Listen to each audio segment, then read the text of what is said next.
Hello students, welcome to Kishore academy. இன்றைக்கி நம்ம இந்த வீடியோவில் என்ன பார்க்க போகிறோன்னா 8th ஸ்டாண்டர்ட் மேக்ஸ் அதில் உள்ள எக்ஸாம்பிள் 1.34 பார்க்க போகிறோம்.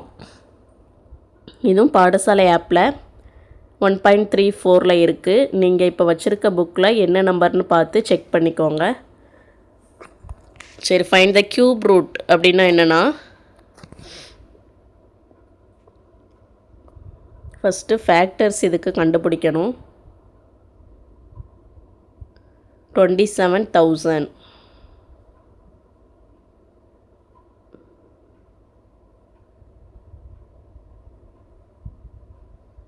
இதுக்கு ஃபேக்டர்ஸ் கண்டுபிடிக்கணும்.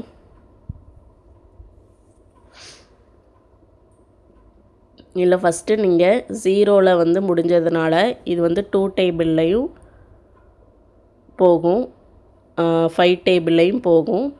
ஃபஸ்ட்டு 27 இருக்கிறதுனால 3 டேபிள் எதுனாலும் ஃபஸ்ட்டு போட்டுக்கோங்க. நான் ஃபஸ்ட்டு 3 போடுதேன், அது கொஞ்சம் ஈஸியாக இருக்கும். 3 போட்டால்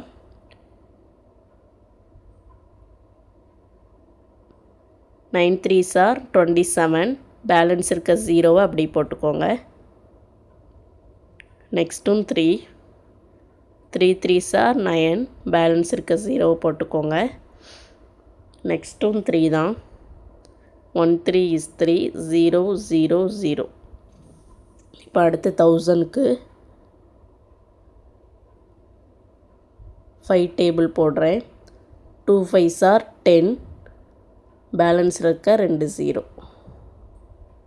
நெக்ஸ்ட்டு 5 4 5s are 20. நெக்ஸ்ட்டு இந்த ஒரு 0. நெக்ஸ்ட்டும் 5 8 5s are 40. Next 2 போடுதேன். 4 2s are 8. நெக்ஸ்ட்டும் 2 2 2s are 4. இப்போ என்னென்ன நம்பர்லாம் வந்திருக்கு அதை எழுதிக்கோங்க. 3 3 3 5 5 5 2 2 2 இதெல்லாம் எழுதிக்கோங்க. எழுதியாச்சா? இப்போ கியூப் ரூட்னா 3 நம்பருக்கு ஒரு நம்பர் வெளியில் எடுக்கணும். இப்போது 2 மூணுமே சேமாக இருக்கக்கூடிய 3 நம்பர்லேருந்து ஒரு நம்பர் வெளியில் எடுத்தாச்சு. அடுத்து 3 இருக்குது. 3 3 டைம்ஸ் இருக்கிறதுனால அதிலேருந்து ஒரு 3. அதே மாதிரி 5 3 டைம்ஸ் இருக்கிறதுனால அதிலேருந்து ஒரு 5. இப்போ இதெல்லாம் நம்ம மல்டிப்ளை பண்ண ஆன்சர் வந்துடும். 3 2s are 6, 6 5s are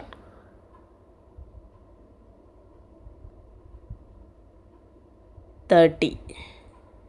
அவ்வளோதான். இதுதான் கியூப் ரூட் ஆஃப் 27,000. இதுவே ஸ்கொயர் ரூட்டுன்னு கேட்டாங்கன்னா, இப்போ நம்ம 3 நம்பர் எடுத்தோம்ல, ஸ்கொயர் ரூட்டுனா 2 நம்பருக்கு ஒரு நம்பர் எடுக்கணும். இது ரெண்டுமே நல்லா தெரிஞ்சு வச்சுக்கோங்க. கியூப் ரூட்னா 3 நம்பருக்கு ஒரு நம்பர், 3 நம்பர் சேமாக இருக்குன்னா அதிலேருந்து ஒரு நம்பர் வெளியில் எடுத்துடணும். இதுவே ஸ்கொயர் ரூட்னா 2 நம்பராக நம்ம சேமாக இருக்கக்கூடிய நம்பரை ஒரு நம்பர் வெளியில் எடுப்போம். அது எல்லாத்தையும் மல்டிப்ளை பண்ணிட்டீங்கன்னா உங்களுக்கு ஆன்சர் கிடச்சிரும். இப்போ 30யை நீங்கள் 3 டைம்ஸ் போட்டு மல்டிப்ளை பண்ணிங்கன்னா உங்களுக்கு என்ன கிடைக்கும்னா 27,000 கிடச்சிரும். இதை நம்ம டைரெக்டாக கண்டுபிடிக்க முடியாததுனால தான் இப்படி ப்ரைம் ஃபேக்டர்ஸில் ஈஸியாக போட்டோம்னா நம்மளுக்கு அந்த ஆன்சர் கிடச்சிரும். அவ்வளோதான் இந்த சம். Thank you students.